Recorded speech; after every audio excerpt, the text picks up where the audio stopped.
Okay, we have now come to the discussion on gastroesophageal reflux disease. When we speak of gastroesophageal reflux disease, this refers to the conditions where the acidic contents or the hydrochloric acid of the stomach regurgitates to the esophagus. So, GRD class is a name which can be broken into gastroesophageal reflux disease. It is a disease which involves the reflux or the regurgitation or ang pagbalik sa mga gastric contents into the esophagus. So GRD is a disease which involves the reflux or the regurgitation of the gastric acidic contents back into the esophagus. Sulod manggod sa stomach class here is a very strong acid. That acid is called hydrochloric acid. The hydrochloric acid is produced by the cells that line the stomach essentially for the digestion of any food or particles that gets into it. Ang pagkaon, masulod ganina sa tiyan, wala man tay galingan sa tiyan. Wala man tay tadtaran o kanang sundang dito sulod sa tiyan. Pero ngano man ang usa ka tibuok hungit nimo sa baboy, no, usa ka slice sa baboy, nganong pagkaon nimo pag-abot sa tiyan, madugbok man siya nga wala may tadtaran o sundang diha sa sulod sa tiyan. What could have digested the food or any particles that gets into the stomach? It's the very strong acid produced by the stomach parietal cells. So these acid are essential for digestion, such that kung wapog kay acid, you will have problems with indigestion. Kung kabantay mo, kung dili ta matunawan mo, ana din si mama, paliti og Sprite. Because Sprite is an acid. And acid are needed to digest the foods inside the stomach. That's why we have hydrochloric acid. Having said that, class, hydrochloric acid is a very strong acid. But how could it be that the stomach has not been damaged by the very strong acid that it contains? Nganong wala man na naguba ang imuhang stomach nga isog man ka na siya nga acid? It's because, class, the stomach are comprised of specialized cells. These specialized cells are what we call as the gastric parietal cells. It lines, no, your stomach. Naa siya'y hapin, naa siya'y coating. These are the gastric parietal cells which can withstand the strong acidity of the stomach. Naa siya sa imuhang tiyan. Naa siya sa imuhang stomach. Ang problema is, kung kaning strong nga acid, mugawas sa imuhang stomach o moadto somewhere else. Where is that? In the esophagus. Ang imong esophagus, wala man siya gastric parietal cells. So kung ang acid sa tiyan, musaka padulong sa esophagus, madaot ang esophagus. Nganong madaot man siya? Because ang imong esophagus, wala man siya specialized cells. Wala man siya gastric parietal cells. Because essentially, di man siya gastric. It's an esophagus. It's not the stomach. So the problem in GERD is the strong acid of the stomach returns to the esophagus. Ni-regurgitate to the esophagus. No? Ni-reflux to the esophagus. O kung maabot siya sa esophagus, unsa to? Ang esophagus, walay gastric parietal cells that protects it. As a result, ma-erode ang imuhang esophagus. Masamad ang imong esophagus. Before that, class, let's try to review on what is the flow of food into the body. So, kung naniod to na mudaan, ang pangutana, asa man moagi ang pagkaon before sa mahimo nga stool. Okay. Kung mukaon ka, the food first enters into the mouth. Okay? Gikan sa imong baba, asa man padulong ang food. Padulong sa asa man ba? Section P, asa man? Sa okay, very good. Sa pharynx sa kamuuna. Because the layman's term for the pharynx is the throat. Dili kay moingon kag mouth, sir. Nya, esophagus, gakiat lang naong nimo. Di day na moagi og tutunlan atong pagkaon, mo diretso day nag-esophagus. Moagi sa nagtutunlan. Diba? So from the mouth to the pharynx. And you know, class, that there are 3 divisions of the pharynx: the naso, the oro, and the laryngo.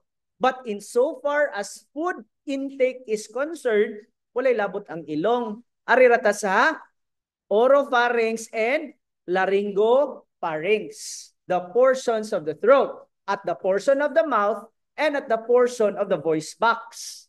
Okay? So gikan sa throat, asa man mulahos atong pagkaon, muadto na siya sa imuhang esophagus. Okay? Esophagus, di ba? Taas kaayo ang esophagus. Gikan sa esophagus, asa man na muadto ang pagkaon, muadto na siya sa stomach, muadto na siya sa small intestine, muadto na siya sa imuhang large intestine.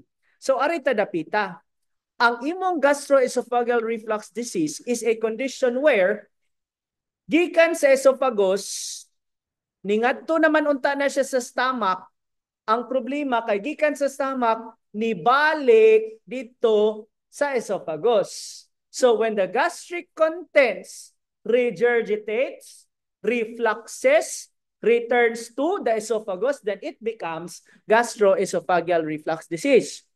So unsa man to'y mahitabo? Di ba, class, ang stomach na ay strong hydrochloric acid, which it can withstand by itself because it has gastric parietal cells. Ang problema, ang esophagus wala man. So kung ang acid maabot dito sa imuhang esophagus, then ang imuhang pasyente, masamad iyang esophagus. So kung naaman ay samad, sakit, inig, tulon.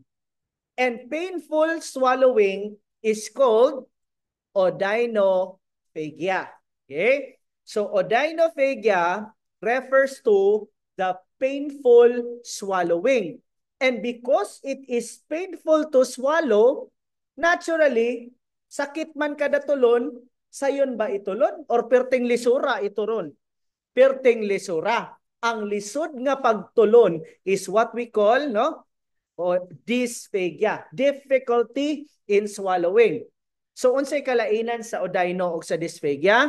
Ang odyno is painful swallowing, while dysphagia is difficulty in swallowing. Okay? Ngano mang nasamad, no? Ngano mang nasamad because again the esophagus cannot withstand the strong acid from the stomach. Ug kung masamad ang imong esophagus, mao na nga sakit itulon, tungod kay sakit, lisod itulon. Okay? So this is what happens, class, no? Ang imuhang gastric acid ningadto sa imong esophagus. So what will happen? Masamad. So kung masamad, you will manifest odynophagia or dysphagia. Dysphagia is difficulty in swallowing. Odynophagia is painful swallowing. And because this is a strong acid that has regurgitated to the level of the esophagus, okay? Ang mahitabo, anak class, is there will be a sensation of a burning like pain. We call it as heartburn. Okay. Ani ni siya, class? Kani imong esophagus. Kani imuhang stomach. Okay. Esophagus, and then you have the stomach. Ang esophagus ug ang stomach, class, naana siya'y border. Naana siya'y barrier. There is a barrier that separates the esophagus and the stomach. Nga naman, dapat naanay barrier. Kay ang acid sa stomach, dapat dito na sa stomach. Kay di na pwede malapas sa esophagus, kay masamad man ang esophagus. So under normal circumstances, ang acid sa stomach ra. Di pwedeng musaka dito sa taas because there is a sphincter that separates the esophagus and the stomach. What do you call this sphincter? This is your lower esophageal sphincter. So the lower esophageal sphincter is what separates the stomach from the esophagus. Other names sa lower esophageal sphincter is your cardiac sphincter. Nganong gitawag man siya cardiac sphincter, class? Kay naaman din ha dool ang imuhang kasing-kasing. So at the lower esophageal sphincter is the point where you can find the heart. Mo nang gitawag sad siya og cardiac sphincter. So tan-awa, class, unsay tulod sa imuhang stomach, di ba naa kay hydrochloric acid? Makapasok ang hydrochloric acid tungod kay isog ni siya nga acid. So kung musaka na siya dito sa imong esophagus, duol ba siya sa heart? Yes, that's why you call it as heartburn. Okay? And because it is a strong acid, masama ang esophagus, mao nang nanakay dysphagia, nanakay odynophagia. Okay. Ang pangutana, sir, ngano man pud na, sir, nga ang hydrochloric acid, nganong naabot man pud na sa didto sa esophagus? What causes the regurgitation or the reflux of the hydrochloric acid gas sa stomach nganong naabot man na sa esophagus? Tungod na kay palpak ang imuhang lower esophageal sphincter. The weakness of the lower esophageal sphincter is the cause. Kana bitaw naaman unta tay gwardiya, unya ang atong gwardiya kay perti mang yung kawikling. Oh, so mao na nga masudlan gihapon.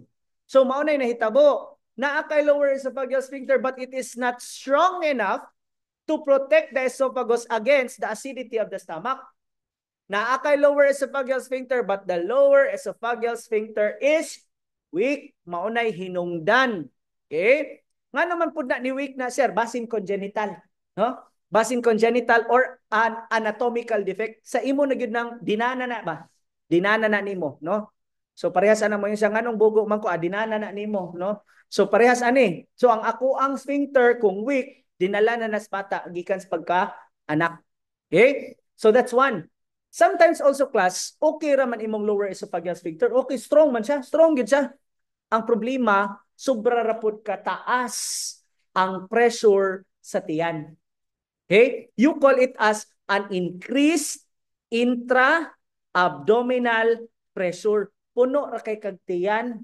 Kita bitaw class, kasuway man ta na kana bitang busog kay tas tanan, na overeat tang ay nigdugab na to, murag feeling na to, ang pagkaon ni nigdugab na to, mapil ang mumuhog, no?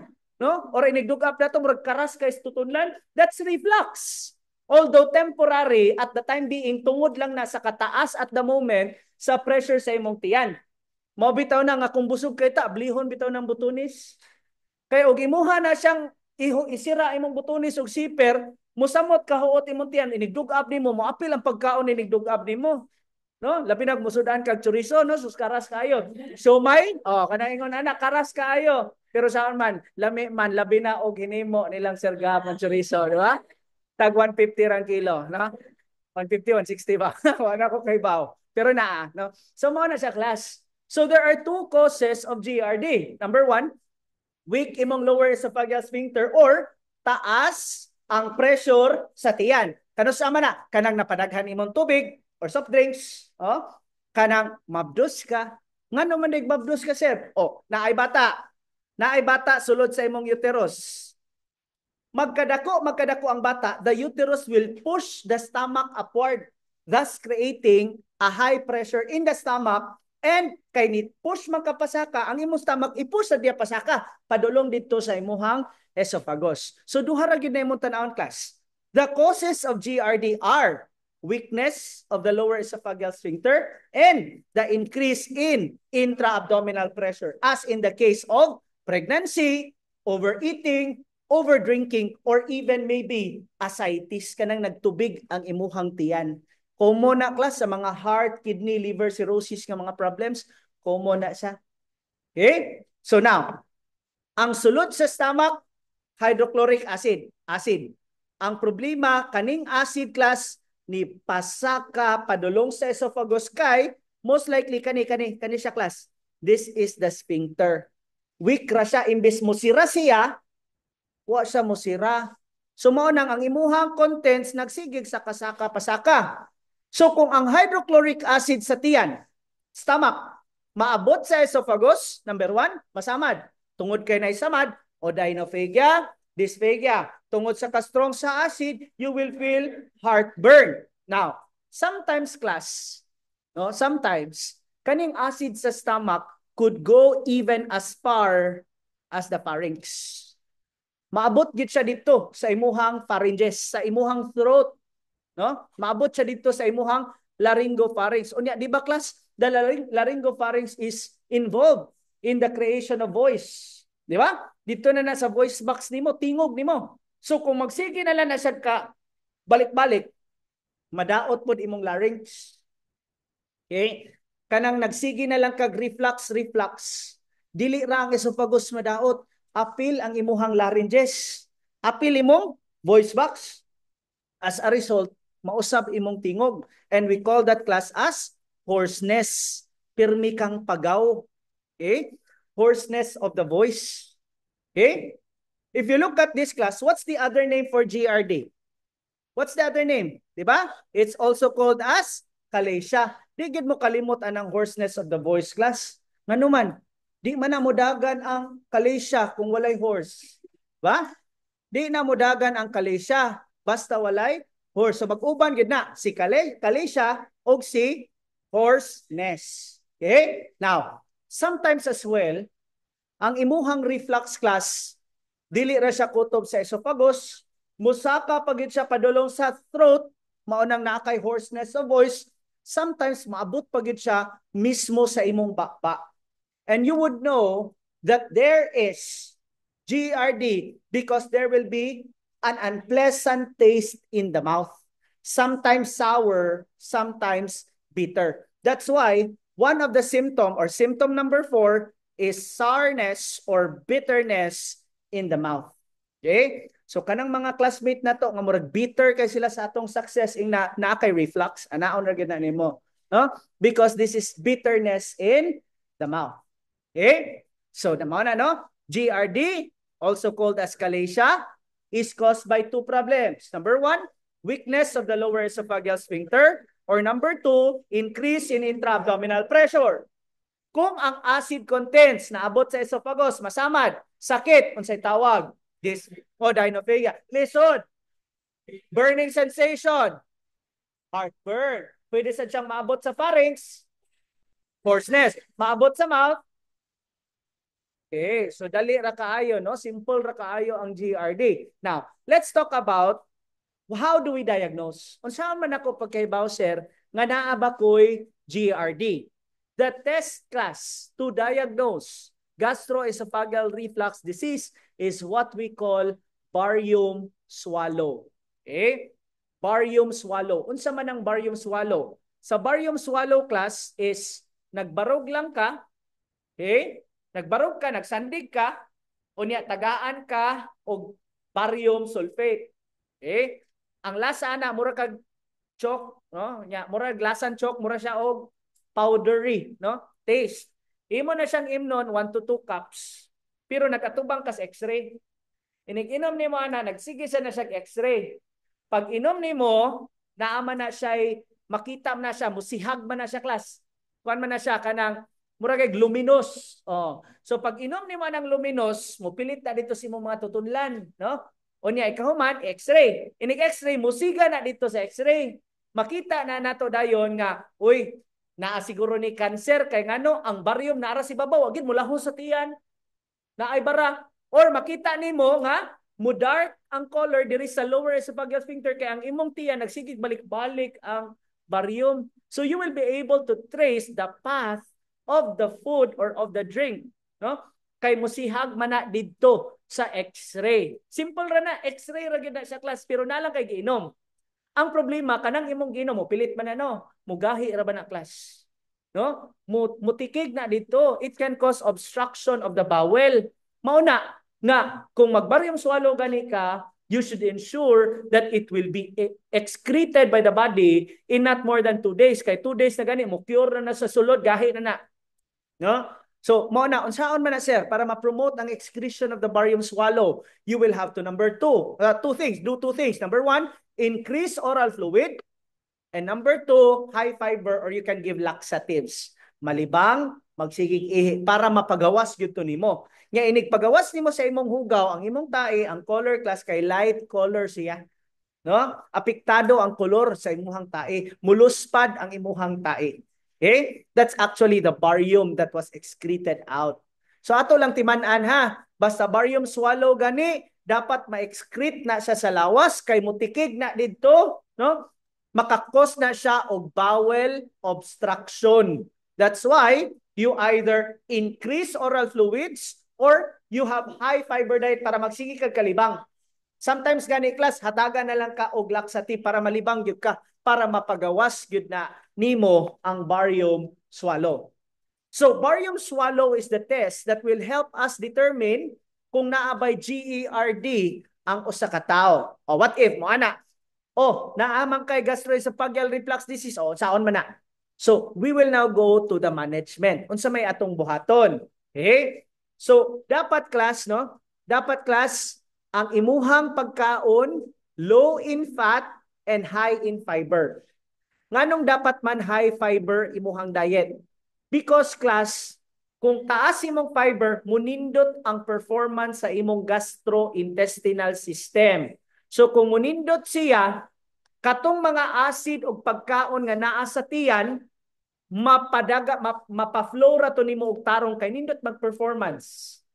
Kay kung bati og performance, dugay ka mahuman dinha sa stomach. So masukar ra na nimo, ma-regurgitate ra na nimo. So aron paspas ang paglihok sa stomach, dili nimo siya masuka, we make the GIT perform best. How? By giving high fiber. Nya di pod maayo nga taas kay kag tambok nga kaunon.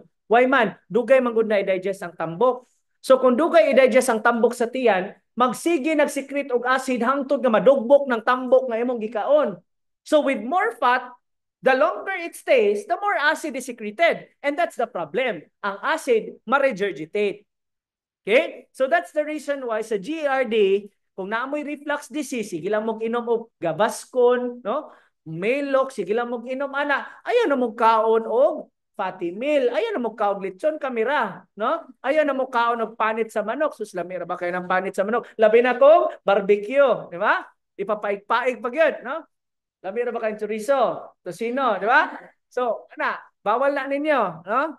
Pero panagsaan, pwede na gid pod. Labi nagsa ako mo mapalit, no? Ano, pwede na gid na. So high fiber diet improves the performance of the GIT, or a high fat diet is too long to stay in the stomach, causing excessive secretion of acid. Okay? Unya class, kung imo ning tan-awon atong illustration, the problem begins with the strong acid in the stomach. Di ba? Taas kay ka og hydrochloric acid. Nga naman, kung dili lang na isog din hang acid, kas nga naman musaka ka dito sa esophagus pa, sa may labot na ko, okay ra gyud ko. Di ba? Nga naman ang acid maabot dito sa esophagus. Kung di lang na isog ang hydrochloric acid, isog manggod. Makadamag og gubot. So ang atong buhaton is, we weaken the hydrochloric acid. Ato na siyang pahinayon para kung musaka man gani siya dito sa esophagus, muraratag wala. Kaya di ba siya isog? So the point is, in managing GERD, we need to weaken the hydrochloric acid. How? Number one, by preventing foods that increases its secretion. You avoid foods that stimulates the secretion of hydrochloric acid. Unsa man? Fatty meals, caffeine, cola, smoking, spicy foods, stress. Kana sila. Tanawa ng mga kusog kay manigarilyo, labi ng manigarilyo diha sa bagong nga CR, ana, magsige ng GERD. No? Magsige gyud ka GERD. No? Makita nimo ng mga kusog manigarilyo, sige palit Gaviscon diha sa ubos. Na Gaviscon ingnon gyud nako, resulta na. Mao na siya class. No? Ako ay an advocate of an anti-smoking gyud, di ko ganahan anang sigarilyo. Ano man makasimot kung sigarilyo malipong man ko class. Bahala na oroy nagmalipong ko sa inom, dili lang anang sigarilyo. Di ba? Nga naman, asa may mas maayo, palahubog ka or pala sigarilyo? Palahubog kay ngano nga naman, ang atay og maguba mo regenerate man na. Pwede man gani kag mo donate og 1/3 of your atay after 2 months motubo ra man na, muram nag-ikog sticky. Tinud, man na pwede ka mo donate, motubo man nagbalik. Ang imong bagag putlo na motubo na. Umao na. Oh, mana mag-inom ta dito manigarilyo. Ha? Ay, recorded naman din. So, bati gyapon nando ha. Bati gyapon nando. Okay. So, number one class, you avoid those that increases the acidity of the stomach. Number one, kanang stress. No, kanang mga type A personality, grabe kana sila acid. No, kanang magsige sila overthink kay exam na, no? Kanang magsugod na si sir og number one, kanang igana number one, wa na ang tiyan mo hapdos na na, no? Mauna class, that's true. So magbaon na lang mo og mga antacids kanang calcium tams no, mao na mga antacid no, di magkuan na lang mo da, magkit-kit na lang mo ang palaya din ha kay aron mawagtang ng acid sa inyong hangkuan, inyong tiyan. Labi na no kanang mas stress mo ba? Nya mo kalit og hapdos inyong kuto-kuto. Well, that's it. That's because of the acid. Okay? Stress, cola, tea, coffee, atay, no? Tumaw na nga ka na, ayaw gid mo palabi anang coffee. Kaya ako bitaw, 3 cups naman ang minimum na ako sa coffee. Sige lang, gahi-gahi mo ko gisupagos. Gahi-gahi. Likod ni gisupagos. Kanang mga weekend gisupagos, di mo pwede magkape, kamera. Ha? So that's number 1. Number 2, you can apply or give medications that reduces the acidity of the stomach. These medications are, okay, you have number 1, antacids. Number 2, H2 blockers. And number 3, proton pump inhibitors. Okay? Nagpharma naman mo. Familiar gud mo aning mga tambala. Huh? Antacids, H2 blockers, and proton pump inhibitors. Antacids class. Unsa may pinaka-common nga antacids atong nailhan? That's your Maalox. But they read this class as Maalox. Ang Maalox is a combination of magnesium plus aluminum. Okay? Ang Maalox is a combination of magnesium plus aluminum. Actually, class, ang magnesium alone is already an antacid. Aluminum alone is as well already an antacid. Pero sir, nganong gisagol man na sila? Aron ba mas epektibo siya? Dili po. Pwede ra gid ka mainom og magnesium ra. Pwede ra gid ka mainom og aluminum ra. Pero nganong gisagol man na sa Maalox? It's not to increase the effectivity of the medication, but to counter the side effects of the medication. Naamagunay side effect ang magnesium, and the side effect is diarrhea. Kung magnesium ra imong imnon, magkalibanga man ka. Unya, kung aluminum ra imong imnon, mag-constipation man pug ka. So man ang why sila, aron why diarrhea, why constipation, gibutang siya sa usa ka tambal. No diarrhea, no constipation when magnesium is taken together with aluminum. Kay aluminum causes constipation and magnesium causes diarrhea. So aron di mo makalimot sa side effect, basta gani magnesium magtatae, no? Magtatae. Pero aluminum alang tae. Okay? So magnesium magtatae, aluminum alang tae. Okay? How about H2 blockers? Unsa man ang H2 blockers? Mo ning mga nailhan nato nga ranitidine, famotidine, no?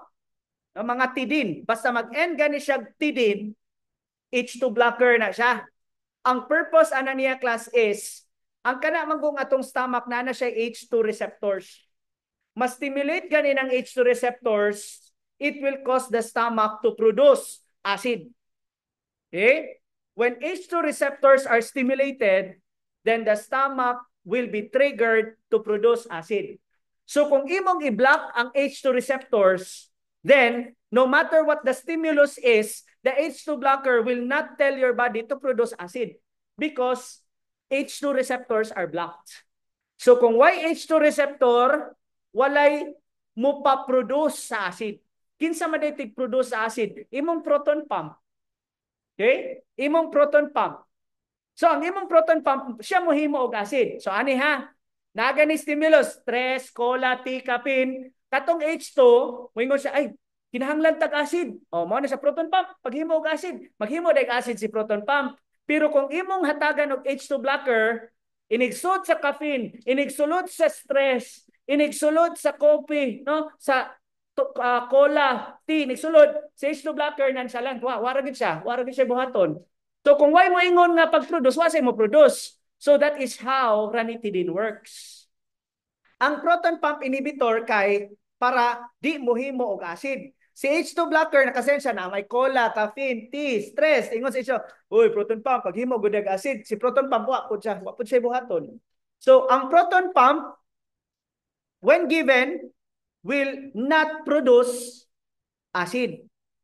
H2 blocker will not tell proton pumps to make the acid. So that's the difference between proton pump inhibitors and H2 blocker. Unsa may example sa proton pump inhibitor? So common ay omeprazole, pantoprazole, lansoprazole. Mailhan mo class kay nag-end siya og prazole.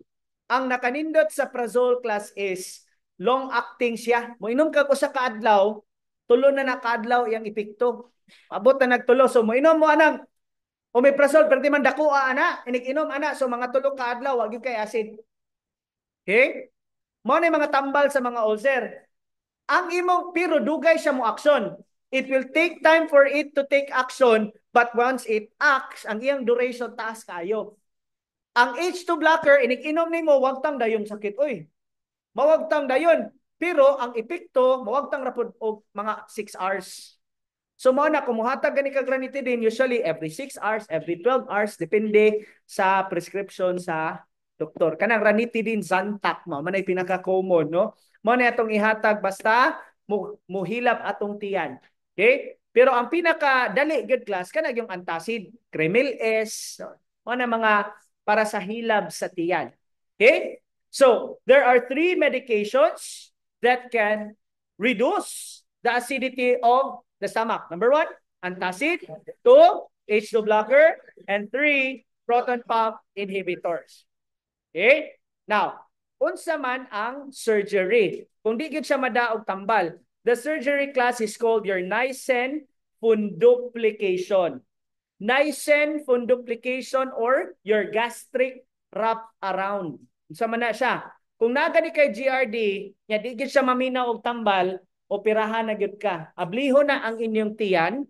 Unya ang inyong tiyan class, ang fundos or the upper portion of the stomach, ilikos na siya dito sa imong esophagus para mahimo siya gingon ani. So ang imuhang esophagus nga weak, butangan og bakos. Kinsay mo bakos? Ang ulo sa tiyan. The fundus of the stomach will be wrapped around the esophagus in order to reinforce the strength of the esophagus. Just think of how a belt works. Ibakos ang imong tiyan padulong dito sa imuhang esophagus. Again, what do you call that procedure?